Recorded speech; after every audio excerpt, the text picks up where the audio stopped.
Hello dears, good evening. Video കണ്ടിട്ട് മറക്കാതെ ഒന്ന് സബ്സ്ക്രൈബ് ചെയ്യുക. സബ്സ്ക്രൈബ് ചെയ്താൽ മാത്രമേ നമുക്ക് വീഡിയോ ഇട്ടിട്ട് എന്തെങ്കിലും പ്രയോജനമുള്ളൂ. അതുകൊണ്ടാണ് കേട്ടോ. നമുക്കാണെങ്കിൽ ബാക്കിയുള്ള കാര്യങ്ങൾ എന്തൊക്കെയാണെന്ന് നോക്കാം. അതായത് പാവം വിവേക്, അയാളാണെങ്കിൽ എങ്ങനെയെങ്കിലും വർഷയെ രക്ഷിച്ചെടുക്കണം എന്നുള്ള ഒരു ഓട്ടപ്പാച്ചിൽ തന്നെയാണ്. ഈ പറയുന്ന ശ്രീനാഥിനും വർഷയോട് ഭയങ്കരമായിട്ട് സ്നേഹമുണ്ട്, ജീവന് തുല്യം സ്നേഹിക്കുന്നുണ്ട്. അതുകൊണ്ടൊക്കെ തന്നെ ഈ ശ്രീനാഥാണെങ്കിൽ വർഷയെ ജീവിതത്തിലേക്ക് മടക്കിക്കൊണ്ട് വരണമെന്ന ആഗ്രഹമുണ്ട്. മടക്കിക്കൊണ്ട് വരണം എന്ന് പറയുന്ന സമയത്ത് അയാളുടെ ജീവിതത്തിലേക്കും കൊണ്ടുപോകാൻ ഒത്തിരി ആഗ്രഹിക്കുന്നു. ഒരു പെൺകുട്ടിക്ക് വേണ്ടി രണ്ട് ചെറുപ്പക്കാർ, ഹരികൃഷ്ണൻസ്മാർ എന്ന് നമുക്ക് വേണമെങ്കിൽ പറയാൻ പറ്റും. ആ ഒരു തരത്തിലാണ് ഇപ്പോൾ കാര്യങ്ങളെല്ലാം പോയിക്കൊണ്ടിരിക്കുന്നത്. എന്തായാലും വർഷ എഴുന്നേറ്റ് കഴിഞ്ഞാൽ അവൾക്കൊരു തീരുമാനം ഉണ്ടാവുമല്ലോ. അവൾ എന്തായാലും ഒരു തീരുമാനം എടുക്കട്ടെ.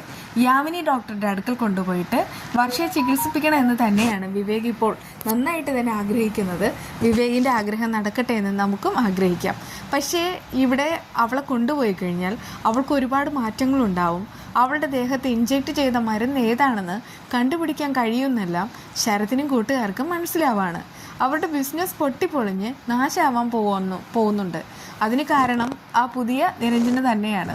അതുകൊണ്ടൊക്കെ തന്നെ ഇവർക്കും ആകെപ്പാടെ ടെൻഷനുണ്ട്. അങ്ങനെ ഇവരെല്ലാം കൂടെ ചില തീരുമാനത്തിൽ എത്തിച്ചേരുകയാണ്. ഒരു കാരണവശാലും വിവേകാണെങ്കിൽ യാമിനി ഡോക്ടറുടെ അടുക്കലേക്ക് എത്താനായിട്ട് പാടില്ല. വിവേകിനെ അങ്ങ് തട്ടുക, വിവേകിന് ജീവനോടെ ഉണ്ടാവാൻ പാടില്ല. എന്നിട്ട് ആ കുറ്റം ശ്രീനാഥിൻ്റെ തലയിൽ കെട്ടിവെക്കുക. അതാണ് ഇവരുടെയൊക്കെ തീരുമാനം. അതിനുള്ള ചില കാര്യങ്ങളെല്ലാം ഇവർ ചെയ്തു കഴിഞ്ഞു. അതിനു വേണ്ടിയിട്ട് കൊട്ടേഷൻകാരെ അയക്കുകയാണ്. വിവേകാണെങ്കിൽ കാറുമായിട്ട് വരുന്ന സമയത്ത് മറ്റൊരു കാറാണെങ്കിൽ വിവേകിനെ ബ്ലോക്ക് ആക്കുന്നു. ആ സമയത്ത് വിവേക് നോക്കുമ്പോൾ അവന്മാരെല്ലാം ഓടി വന്നിട്ട് വിവേകിനെ തട്ടിക്കൊണ്ട് പോകാനുള്ള വലിയൊരു ശ്രമം നടത്തുന്നു. വിവേകിന് തടുക്കാൻ പറ്റുന്ന രീതിയിലെല്ലാം അയാൾ തടുക്കുന്നുമുണ്ട്. എല്ലാവരെയും അടിച്ചു വീഴ്ത്തിയിടാനൊന്നും വിവേകിന് പറ്റില്ല. അപ്പോഴാണ് ഒരു രക്ഷകനായിട്ട് ഇവിടെയും ശ്രീനാഥ് അവതരിക്കുന്നത്. ശ്രീനാഥ് വന്നിട്ട് ഓരോരുത്തരായിട്ട് ചവിട്ടിത്തള്ളി താഴെ ഇടുന്നു. ശ്രീനാഥ് വന്നതുകൊണ്ട് തന്നെ നമുക്ക് ചിലതൊക്കെ പ്രതീക്ഷിക്കാൻ കഴിയും. ശ്രീനാഥിന് പലതും ചെയ്യാനും കഴിയും.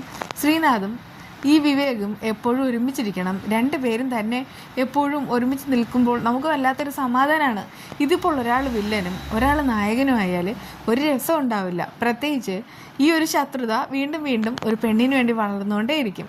പക്ഷേ ഇത്തവണയാണെങ്കിൽ വിവേകിനെ ശ്രീനാഥ് രക്ഷപ്പെടുത്തുമ്പോൾ നമുക്ക് സന്തോഷിക്കാൻ ഒരല്പം കാര്യങ്ങളൊക്കെ ഉണ്ട്. എന്തൊക്കെയായാലും ശരി, ഈ വിവേകാണെങ്കിൽ ശ്രീനാഥിനെ ആണെങ്കിൽ വിവേകും ശ്രീനാഥും കൂടെ ബാക്കിയുള്ളവരൊക്കെ തല്ലി ഓടിക്കുന്നത് വ്യക്തമായിട്ട് കാണിക്കുന്നുണ്ട് കേട്ടോ. വിവേകിൻ്റെ മരണമാണ് ആഗ്രഹിക്കുന്നത്. വിവേക് മരിക്കണം, ആ ഒരു വാർത്തയുമായിട്ട് വേഗം വിളിക്കണമെന്നൊക്കെ ഗുണ്ടകളെ വിളിച്ചിട്ട് ശരത്താണെങ്കിൽ ചട്ടം കെട്ടുന്നുമുണ്ട്. അവനാണെങ്കിൽ ഇങ്ങനെ അണയാൻ പോകുന്ന തീ ആളിക്കത്തും എന്ന് പറയുന്നത് പോലെ അവനിങ്ങനെ ഓരോ കാര്യങ്ങൾ ചെയ്തുകൊണ്ടേ ഇരിക്കുന്നു. പക്ഷേ അവൻ ആഗ്രഹിക്കുന്നൊന്നും നടക്കാതെ പോകട്ടെ എന്ന് നമുക്കും ആഗ്രഹിക്കാം. എന്തൊക്കെയായാലും ഇതൊക്കെയാണ് പറയുന്നത്. നമ്മുടെ വീഡിയോയിൽ കാണിച്ചിരിക്കുന്നതും കൂടെ പറയണമല്ലോ. ഇതിപ്പോൾ കുറേയേറെ ചെരുപ്പാണ്. ചെരുപ്പ് മേള നടക്കുന്നത് വേറെങ്ങുമല്ല, തിരുവനന്തപുരത്ത് ബാലരാമപുരം എന്നുള്ള സ്ഥലത്ത് MK ഓഡിറ്റോറിയം ഉണ്ട്.